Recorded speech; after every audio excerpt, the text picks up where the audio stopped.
अहिल्यानगरमध्ये भाजपच्या माजी नगरसेविका बंडखोरी करत नगराध्यक्षपदासाठी रिंगणात आहेत। अमोल खताळ यांनी भाजप निष्ठावंतांना डावलल्याचा आरोप आहे। मेघा भगत यांनी नगराध्यक्षपदासाठीचा उमेदवारी अर्ज कायम ठेवलाय। विधानसभा निवडणुकीच्या वेळेस भारतीय जनता पक्षाला ही विधानसभेची जागा मिळावी आणि आमचा भाजपचा उमेदवार हे सुजयदादा विखे पाटील असावे ही आमची आग्रही मागणी होती। आता ही आमची मागणी असताना अमोल खताळांना असं वाटायचं की ह्या माझ्या उमेदवारीला विरोध करतायत। ती खुन्नस डोक्यात ठेवून त्यांनी आमचं आज तिकीट कापलंय। लोकांच्या लक्षात आलेलं आहे का काय झालेलं आहे ते, परंतु लोकांना हे सुद्धा माहिती आहे का आम्ही इतके वर्षाचे भाजपचे काम करतोय, एकनिष्ठ आहे, त्यामुळे लोक आमच्या पाठीशी आहेत। आणि ही जी लढत आहेत ना, ही माझ्यात आणि मैथिली तांबे यांच्यात आहे, नका की सुजाता खताळ यांच्यामध्ये। त्यांना ओरिजिनल मध्ये कोणी ओळखतच नाही।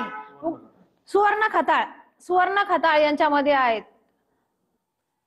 डोंबिवलीत शिंदेंच्या सेनेची बॅनरबाजी आता चर्चेत आली। आमचं काम बोलतंय स्लोगनद्वारे फोडाफोडीच्या राजकारणावर निशाणा साधण्यात आलाय। डोंबिवलीत शिवसेनेकडून ठिकठिकाणी ही अशी बॅनरबाजी करण्यात आली। श्रीकांत शिंदे यांचा विकासाकडे कल आहे असा आशयाचा मजकूर सुद्धा या बॅनरवर आहे। याचा आढावा घेतलाय आमच्या प्रतिनिधीने।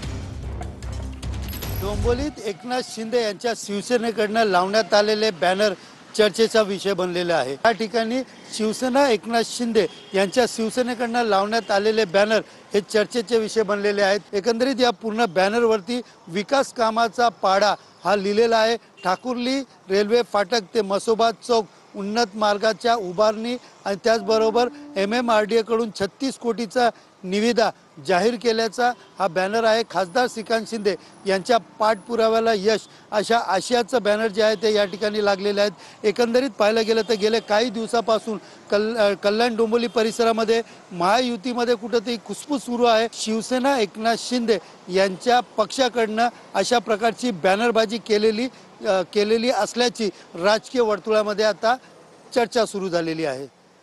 कॅमेरा पर्सन गणेश रहाटेसह सुनील जाधव, TV9 मराठी, डोंबिवली। चिपळूणमध्ये ठाकरेंच्या शिवसेनेत उभी फूट पडली आहे। भास्कर जाधव शरद पवारांच्या पक्षाच्या उमेदवाराचा प्रचार करणार आहेत। चिपळूणमध्ये ठाकरेंच्या सेनेचे 24 उमेदवार निवडणुकीच्या रिंगणात आहेत। भास्कर जाधव यांच्याकडून पवारांच्या राष्ट्रवादीच्या रमेश कदम यांचा प्रचार केला जाणार आहे। मी आता शब्द दिला असल्यानं परिणामांची चिंता न करता रमेश कदम यांचा प्रचार करणार असं भास्कर जाधव यांनी म्हटलंय। मी एकदा का कोणाला शब्द दिला की माझं नुकसान आहे की फायदा आहे याचा मी विचार करत नाही।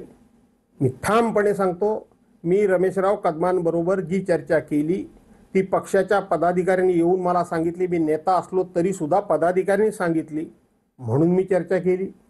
मी आज काही जागा सोडवून घेतलेल्या आहेत त्या पक्षाच्या हिताच्याच आहेत।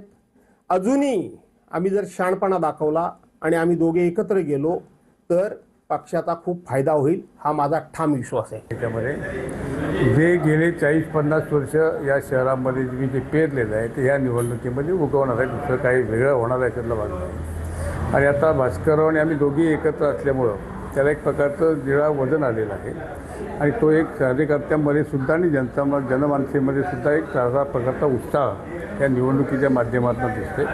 त्यामुळं निवडून यायला किंवा मेजॉरिटी यायला आम्हाला काही तशी काहीच वाटत नाही।